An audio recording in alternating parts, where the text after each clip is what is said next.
My name's Dana Hillman, and I left tech as an executive to write. They said everybody's got two lives, and the second one only starts when you realize you only got one. And that's what happened to me. Mine started the day I realized that I was selling other people's futures instead of writing my own. Okay, this whole thing, is that problematic? So I used to run with a tech crowd. Big ideas, big egos, problems you were trying to solve, but every company I worked with was in the business of trying to sell disruption or being disruptive, and it wasn't until I quit that world that I actually became disruptive, and I disrupted myself. So I left tech to write stories. They're raw stories, they're funny stories, sometimes they're a little cringy, messy, fictional stories with characters that I wanted to hang out with. Stories that felt less like TED Talks and as far away from a corporate PowerPoint pitch deck as I could get. So I decided to leave tech and write these stories. The stories that have been clanging around in my mind for a while, with people that had as much baggage as me, scars on others that I'd seen in the tech industry. But people that were trying to get up off all fours and become better and figure it out and be who they really were, shit and all. So, did I get pissed off one day and just have one of those made-for-TV moments where you blow up and kick the plant over on the way out? No, wasn't anything like that actually. I mean, for a while there I actually enjoyed my job. I was proud of what I had created in my own business, and I had made some lifelong friends along the way. But at some point you realize, felt like I had to honor the fact that I was living two lives. One as an occasional badass business sales guy during the day, and the other, a creative person who was trapped. In the tech space, creativity really manifests itself in the form of being able to write code or find that killer application or solve the problem that nobody's been able to solve.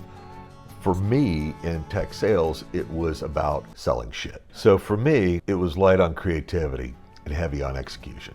Even though bits and pieces of my creative nature came out, and it was why I think I was good at selling, it wasn't something that people wanted to know about, or at least I didn't think they did. The guys that I had seen exercise their, or at least let their creative freak flag fly, generally got relegated to being interesting or not taken seriously.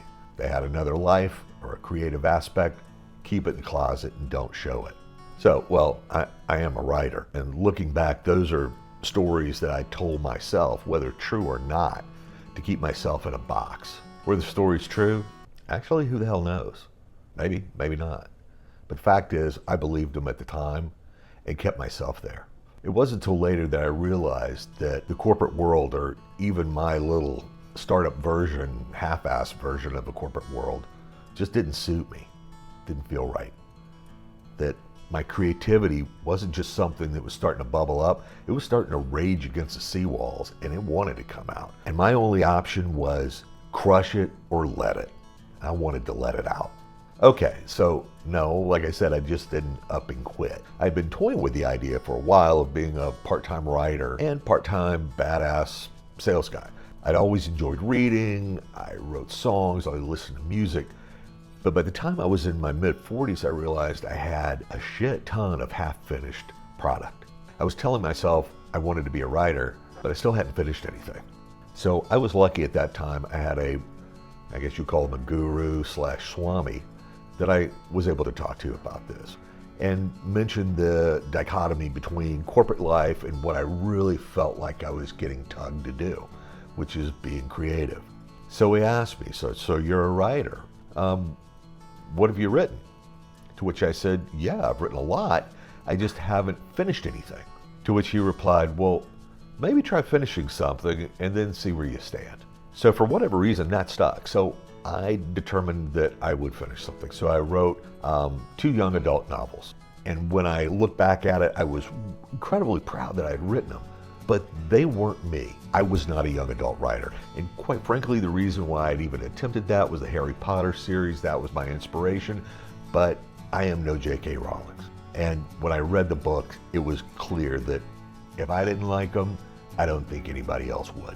What I realized is I'm not a young adult writer. I can write, but that's not who I was. So I moved on. As soon as I wrote the first book of the Killing Code series, I knew that was something important to me. I knew I had written something that was me. So for me, my suggestion is before you do anything, think about who you've become and how you got there and how attached you are to your current identity, because you're gonna have to break that one big time. So the one thing I did realize is you never owe anyone a version of you that they imagine. When you're waking up feeling like you're living someone else's life, that it's not you, that's not as much self-awareness as it is identity theft. And the thief, well, it's you. So if you've ever woken up feeling like, this is not my life, this is not what I want to do, maybe it is time to take a look and see what you've been doing and see how that fits. But realize when you do, that's not necessarily self-awareness as much as it is identity theft. Realizing that you're the thief, and most likely you've had to do that in order to survive. We don't always choose our first identity, or our second for that matter. Sometimes we inherit it. Maybe growing up, you're the clown, you're the problem solver, you're the smart one, funny one, whatever. In recruiting, I realized that after college, the second job that most people take, they stick to that industry for the rest of their careers. Why? Because they like it? Maybe, maybe not. But it's because who they become identified as. But when you get cast in a role early, you start thinking it's your own skin. But it's just a costume that doesn't quite fit, even though you've created the perfect dinner party paragraph of who you are and what you do for a living.